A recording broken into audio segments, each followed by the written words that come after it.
y se considera un lector siempre en busca de la expansión de su imaginación. Esto es así. Mi memoria es una amarga noche y os pido un aplauso para él. ¡Bravo!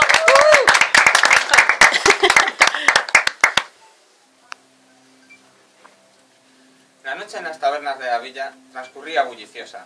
En ella, los hombres olvidan las duras horas de trabajo que llevan a sus espaldas, abandonándose a los placeres que la noche puede ofrecerles. En el rincón de una de estas tabernas podía observarse la adusta figura de un hombre rodeado de un grupo de jóvenes cadetes. El posadero volvió a llenar la jarra de cerveza de William, mientras éste observaba divertido a la multitud que había empezado a congregarse en torno a él. «Bien, Brian», dijo el viejo dirigiéndose a cabecilla del grupo. «Supongo que no estaréis pagando todas estas cervezas sin esperar una buena historia a cambio. ¿Me equivoco?» «En absoluto, mi señor», respondió el joven divertido. «Pero tomaros vuestro tiempo. Solo espero que no toméis tantas cervezas como para no poder acabar vuestra historia». El viejo tuerto estalló en carcajadas, al igual que hicieron después de él muchos de los presentes.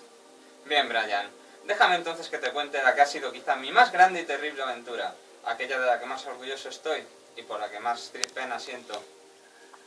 William tomó un sorbo de su cerveza, la dejó en la mesa en gesto solemne y todos los que allí estaban guardaron silencio expectantes.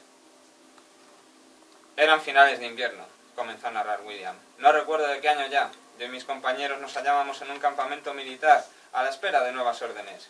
La mañana transcurrió ociosa hasta que nuestro comandante, un hombre rechoncho y pomposo, que nunca le había dado a su espada otro uso que el de llevarla colgada a su cinto, apareció ante nosotros dispuestos a amargarnos la mañana. «No veo dónde están esos horrores de los que habláis, anciano. ¿Acaso no estaré tirando mis monedas en vano para complacer vuestro gaznate? Sed paciente, mi joven amigo. No faltan más de 2 o 3 jarras de cerveza para que escuchéis la historia que tanto ansiáis».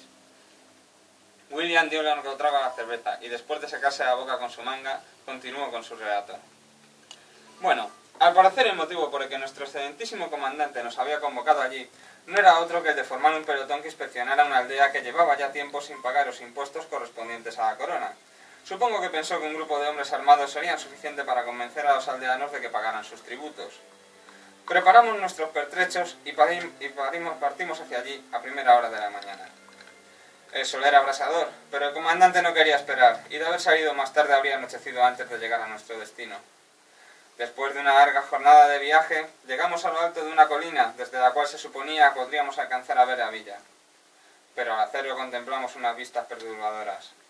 Por lo que nosotros sabíamos, esa villa estaba rodeada de tierras de cultivo, pero ahora se encontraba completamente rodeada de bosque. Y la única manera de distinguir las casas era por los tejados que aún sobresalían por encima de las copas de algunos de los árboles más pequeños. «¿Qué hicisteis entonces, William? ¿Avanzasteis hasta la aldea? ¿Qué encontrasteis allí?» La voz de Brian desbordaba emoción e interés.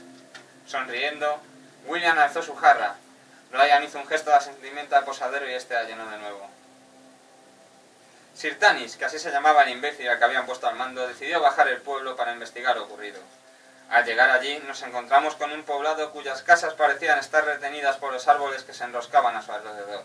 Los habitantes de la villa apenas se asomaban al umbral de sus casas y nos observaban con recelo. Sir Tanis avanzó hacia el interior de la aldea y con una voz autoritaria gritó en alto: «Mi nombre es Sir Tanis Lurwood y vengo por orden de su majestad el rey. Decidme quién os manda para que pueda dirigirme a él».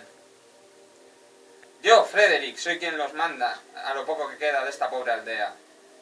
William interrumpió su relato por un momento. «Por cierto, posadero, la parte interesante de la historia empieza ahora, y no quisiera contar con la garganta seca». El posadero corrió raudo por una jarra de cerveza y se la sirvió a William, que esbozó una sonrisa en señal de agradecimiento. «Bien, como iba diciendo, el tal Frederick, que era algo así como el cabecilla de la aldea, nos llevó a refugiarnos en un cobertizo de su propiedad, dejando 2 guardias armados en las puertas por si acaso. En el interior, Sir Tanis caminaba impaciente sin apartar la vista de Frederick. «Supongo que imaginaréis cuáles son los asuntos que nos traen aquí», le espetó Sir Tanis. Frederick, sin inmutarse por su pregunta, le respondió con un tono que bordaba la descortesía. «Para recoger el dinero de los impuestos de su majestad, imagino». «Y así era, maldita sea», gritó Sir Tanis, «hasta que nos hemos encontrado a la aldea rodeada por un bosque que ha crecido en menos de un año. ¿Es que no se os ocurrió acaso que habría sido una brillante idea acudir en busca de ayuda?» «Mi señor», comenzó Frederick, «me temo que lo que decís es imposible. Nadie que se haya adentrado en los bosques ha vivido para contarlo. La única noticia que hemos tenido de ellos han sido sus gritos de agonía en la lejanía». La noticia hizo mella en el corazón del pelotón, y el miedo se hizo patente en los rostros de los soldados. «Bien», dijo Sir Tanis, «esta noche acamparemos aquí, dejaremos unos cuantos vigías que vigilen que no se acerque ningún intruso y iremos relevando las guardias». Tuve la desgracia de tener que hacer la primera guardia con mis dos mejores amigos, Frandal y André. Nos sentamos en lo alto de un balcón mientras compartíamos una copa de vino y nos quejábamos de lo dura que era la vida de un soldado, mientras hacíamos comentarios jocosos sobre la madre de Sir Tanis. Pasado un momento, el vino empezó a hacer efecto en André, que salió de la casa en busca de un buen árbol donde mear. Nosotros lo observamos, divertidos, viendo cómo se tambaleaba a causa de su borrachera. Justo cuando encontró un árbol que le pareció adecuado, se paró en seco. «Hablando de seco», dijo Brian, «vuestra jarra está seca. Si gustáis puedo hacer que os la llenen de nuevo». «No, mi joven amigo, lo que voy a contarte ahora no puedo contaros mientras bebo cerveza alegremente». William miró por un momento al suelo, mientras que todos los que se hallaban en corro a él le miraban con ojos expectantes, ansiando conocer cómo concluiría su relato. Finalmente, levantó la mirada y tras un profundo suspiro continuó narrando lo ocurrido. Como ya he mencionado, Andrés se paró en seco delante de un árbol. Al principio pensábamos que era solo fruto de la borrachera, pero en cuanto lo vimos adentrándose en solitario en el bosque nos dimos cuenta de que algo iba mal. Cogimos nuestras armas y bajamos al suelo saltando directamente desde el balcón para salir en su busca, pero fue demasiado tarde. No tardamos en oír un grito desgarrador en el silencio de la noche, que no nos cabía duda alguna provenía de André. Nosotros llegamos los primeros hasta donde él se encontraba, o más bien donde se hallaba su cuerpo sin vida. El maltrato que había sufrido antes de morir fue atroz, pero lo más impactante fue la desaparición de su cabeza, que parecía haber sido arrancada y no cortada con un arma. William se tomó un respiro en la narración de la historia. Los allí presentes guardaron un respetuoso silencio. El vino y las cervezas dejaron de fluir durante unos momentos. Frandal y yo sabíamos que no pasaría mucho tiempo hasta que el resto de nuestros compañeros llegaran hasta donde nos encontrábamos nosotros. Bastó con que nuestros ojos cruzaran una sola mirada para que ambos supiéramos que no esperaríamos quietos la llegada de los demás. Emprendimos la carrera a través del bosque, confiando en que las habilidades de Frandal como rastreador nos permitieran llegar hasta nuestro enemigo. Afortunadamente la noche era clara, y las gotas de sangre trazaban una ruta hacia nuestro objetivo. Pasada apenas una hora, el rastro desapareció, y llegamos hasta un claro donde había un lago con un islote en medio, donde se encontraba un árbol de aspecto pútrido. Nos quedamos agazapados entre la maleza esperando poder advertir algún signo de la presencia de nuestro enemigo, cuando, para nuestra sorpresa, este apareció desde nuestra derecha, adentrándose en el claro. Pero aquello no era una criatura humana.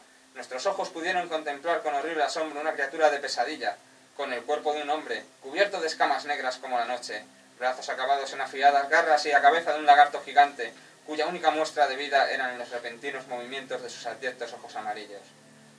El horror caminó hasta un montículo, donde el árbol hueco,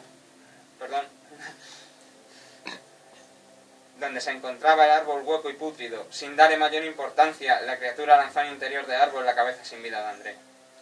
¡No!, gritó Frandal, que al ver el desprecio con el que eran tratados los restos de su amigo caído, fue invadido por la furia y descargó sin pensarlo una de las flechas de su arco contra la criatura. Si bien, eso sí, con escaso resultado, pues las escamas de la criatura impidieron a la flecha que atravesar su carne.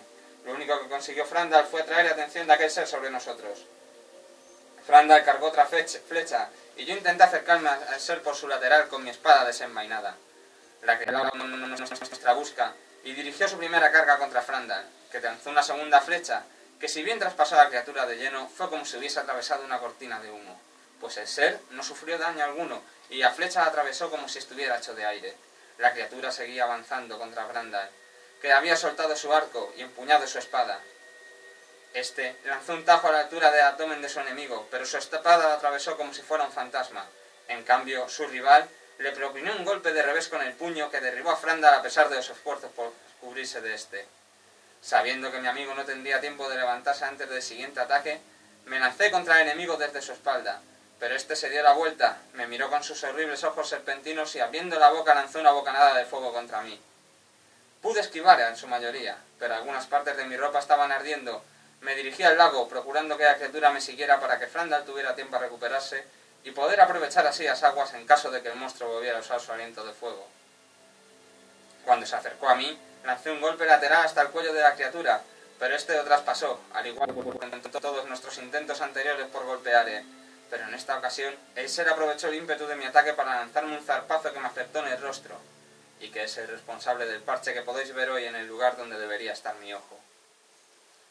Aún en pie, pero presa de un dolor agónico, pude ver con el ojo que me quedaba cómo Frandal trataba en vano de atravesar al ser por la espalda, pues una llamarada de fuego surgida de las fauces de la criatura le acertó de lleno y le dejó reducido a un despojo ardiente que no hacía más que tratar de sumergirse en el agua para apagar las llamas. Yo intenté aprovechar que su atención estaba centrada en mi compañero para partirle la cabeza con mi espada, pero el ser reaccionó demasiado rápido, y dando un manotazo a mi brazo armado me golpeó con su cabeza hasta dejarme a punto de perder el sentido. Luego de eso me arrojó a las frías aguas, donde mis ya escasas fuerzas apenas me permitían mantener la cabeza fuera del agua. El monstruo se acercó a mí, altivo, seguro de su victoria, y fue su arrogancia la que sin saberlo me dio una sola, que esperaba que de todo corazón ser capaz de aprovechar. Cuando el monstruo me levantó del suelo y puso mi vista a nivel de la suya, pude sentir esos ojos de serpientes con sus abyectas pupilas clavándose hasta el fondo de mi alma, vanagloriándose de su superioridad ante mi inminente muerte y mi indefensión. Hice acopio del poco valor que me quedaba. Cogí un cuchillo oculto que tenía en mi bota y que había mantenido fuera de su vista, y aprovechando su momento de sádico regodeo, clavé el cuchillo tan fuerte como pude en su garganta. El ser, debatiéndose de dolor, intentó llegar al islote donde se encontraban los cráneos de sus enemigos caídos, pero Frandal, aún con su cuerpo y su rostro lleno de quemaduras, se acercó hasta aquel ser y atravesó su negro corazón con su espada. Su muerte fue torcerse de forma inhumana, y sus gritos pudieron oírse en todas las montañas alrededor, mientras poco a poco la criatura empezaba primero a derretirse, para luego acabar ardiendo y no dejar más que una mancha de suelo quemado. Frandal y yo nos miramos fijamente, ambos aún sin poder creer los sucesos que habían acontecido. No dijimos ni una sola palabra, nos limitamos a recoger el cráneo de nuestro compañero caído y volvimos de vuelta al campamento. «Muchachos», dijo Sir Tanis, «os habéis marchado 3 y solo habéis vuelto 2. ¿Qué desgracias os han ocurrido?» «En verdad hemos sufrido muchas desgracias, señor, pero somos 3 los que partimos y 3 los que hemos vuelto», dijo Frandal, mostrando a Sir Tanis una bolsa con el cráneo de nuestro difunto amigo André. «Si fuera posible, señor, nos gustaría que la enterrasen con el resto del cuerpo». Sir Tanis cumplió con la petición de Frandal y ambos fuimos condecorados por nuestra hazaña. En cuanto al bosque, los árboles empezaron a morir a los pocos días y los aldeanos no tuvieron que preocuparse por la leña durante unos cuantos inviernos. Aún no tenemos ni idea de qué era esa criatura con la que nos enfrentamos, y si os digo la verdad, no me he preocupado de averiguarlo. Me basta con saber que está muerta. Al final, es lo único que de verdad importa. Se volvió a producir un momento de silencio, con todos los presentes meditabundos, pensando en la importancia de la historia que acababan de escuchar, hasta que Brian, alzando su copa en alto, exclamó: «¡Por André! Y por sus compañeros que tuvieron el valor de vengarle».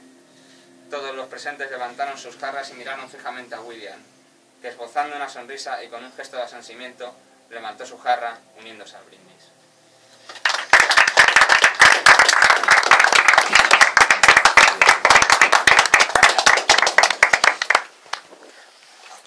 Muchas gracias, Luis. Genial. Uy, que me callo. El siguiente relato lo va a leer, y lo ha escrito y lo va a leer Miguel Ángel Arcaz. Él es aficionado a escribir desde pequeño, es especialista en relatos, ha estudiado en la Escuela de Escritores y está preparando su novela que se llama Los Guardianes de Ragnarok. Esta historia se llama Memorias de un caballero andante y os pido un aplauso.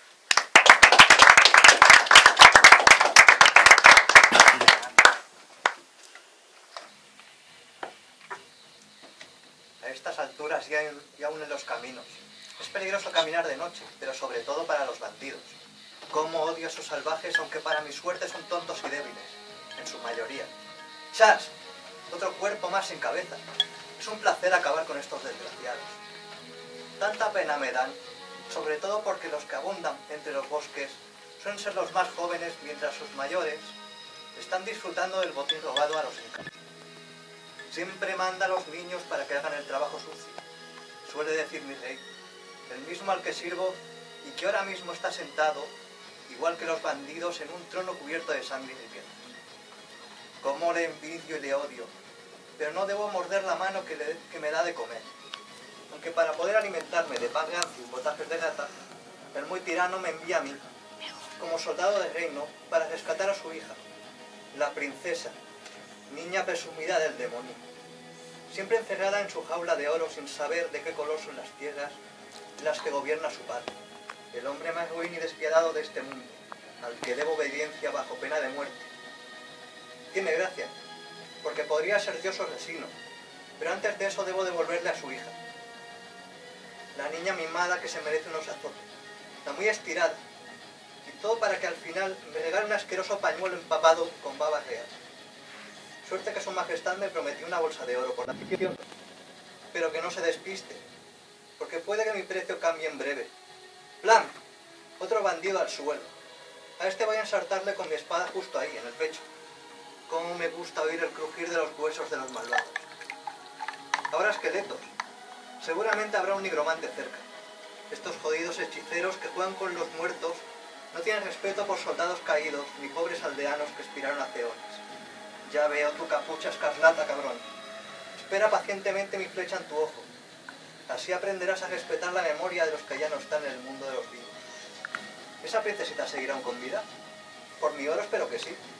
Necesito mejorar mi equipo aunque el herrero del castillo sea un timador que no duda en subir sus precios cuando le vienen ganas.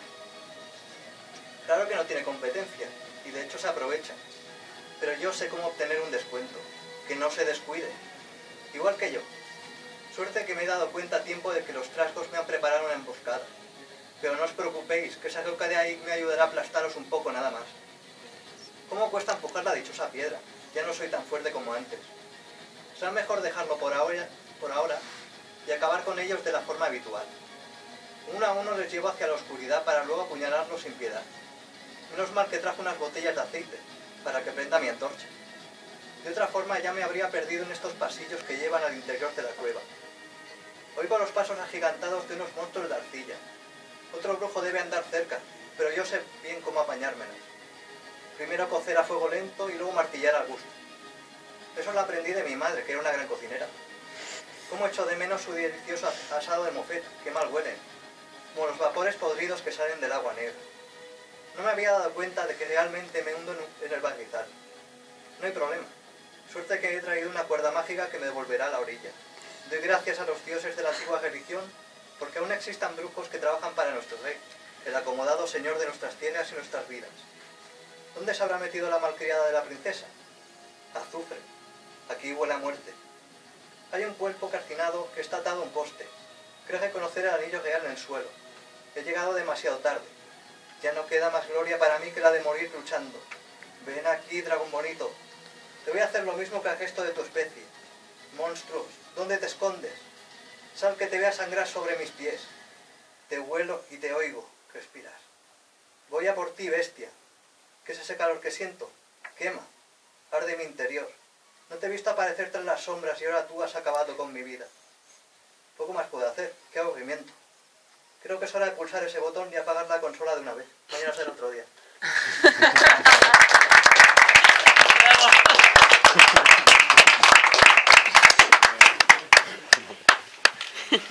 Gracias. Y terminamos ya. Este es mío. Y se llama El elegido.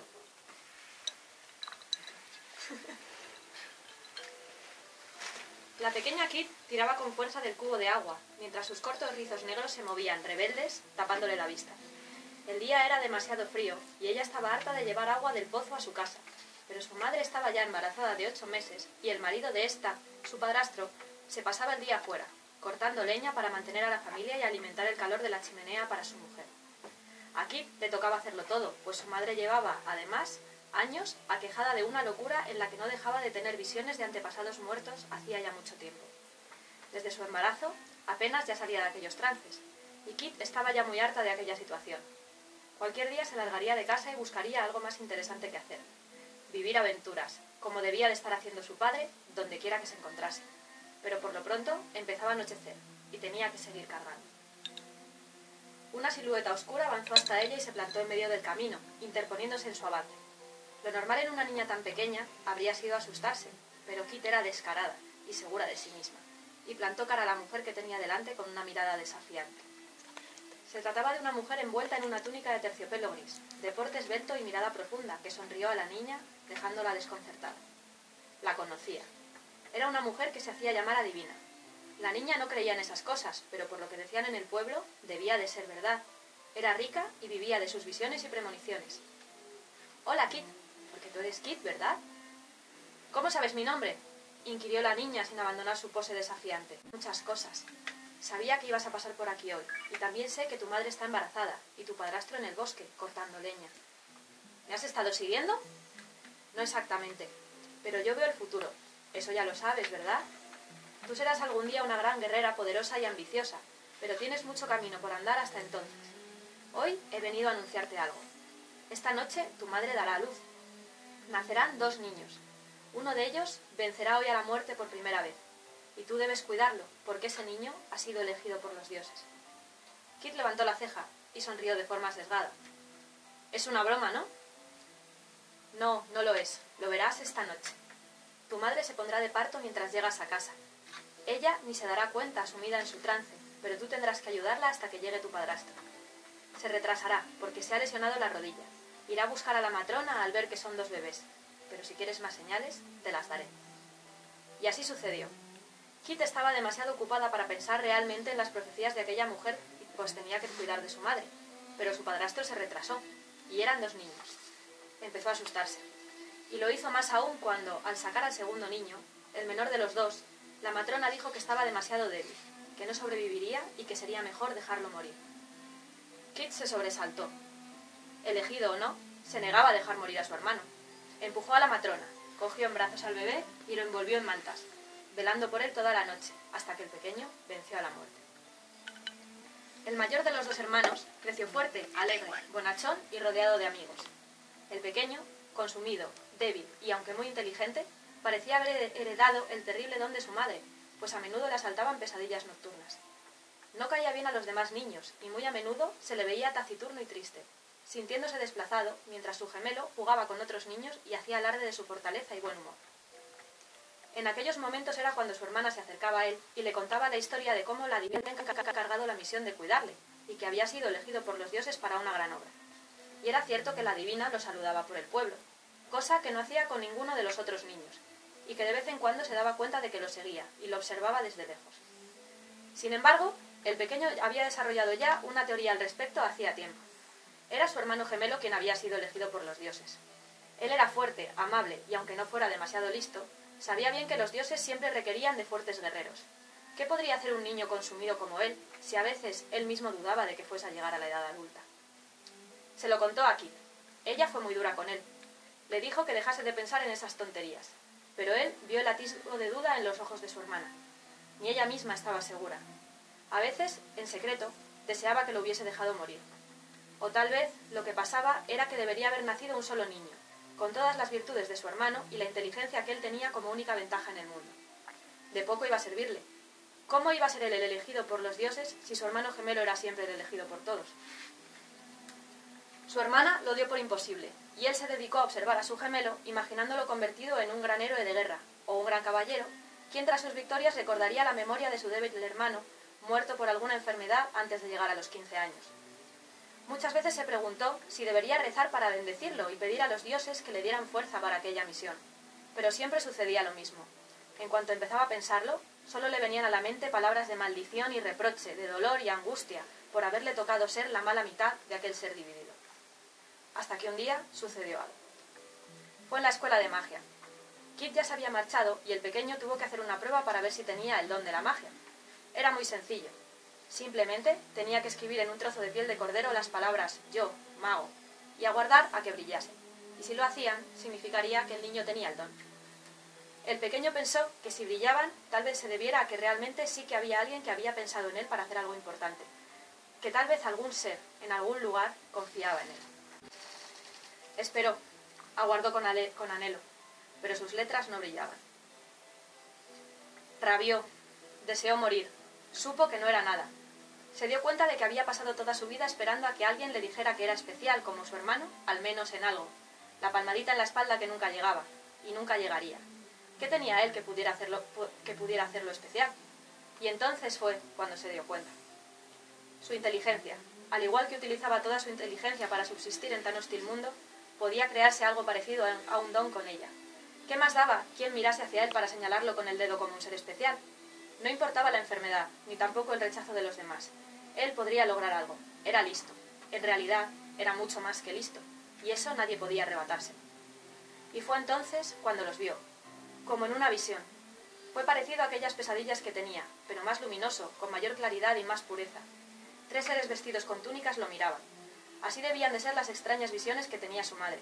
Y el pequeño supo que eran los dioses de la magia. Lo miraban interrogantes. Parecían esperar un alegato, una razón lo bastante convincente como para darle su don, para elegirle, para demostrar que ya creía en sí mismo. ¿Qué nos ofreces, pequeño? El niño habló con una determinación más allá de lo que nunca había conocido. Les miraba como si fueran sus iguales, tratando de que lo considerasen un ser digno de su atención. Esto será mi vida, porque es lo único importante en ella. Este instante lo es todo, porque he nacido para él. Y si fracaso, moriré, porque para mí no existe nada más. El niño salió del trance mientras la piel de cordero comenzaba a brillar. No dejó de hacerlo durante demasiados segundos. Era demasiado tiempo. Y entonces fue cuando empezó a arder, tan rápido que se... y el niño se quemó levemente los dedos. Su maestro afirmó que nunca en todos los años que llevaba en la escuela de magia había visto nada igual. Y así, gracias a su determinación y su inquebrantable juramento, fue como el niño fue finalmente elegido por los dioses, no por su nacimiento, sino por toda la decisión y el coraje que encerraba en su débil cuerpo. En aquel momento de satisfacción y alegría, el niño no fue consciente de que la divina lo observaba desde el otro lado de la ventana. Se sintió victoriosa. Lo había encontrado. Aquel era el elegido. Aquel era el niño que serviría a las fuerzas de la oscuridad y podría llevar el fin y la destrucción, el caos, a todo su universo. Solo había que dejar que su vida siguiera su curso y esperar que nunca flaquease.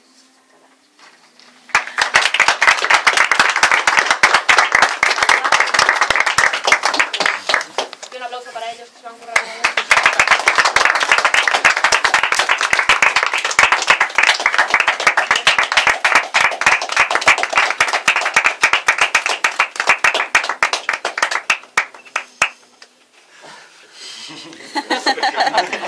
Unas palabras. ¡Otra! Y gracias por venir. El día 26 tenemos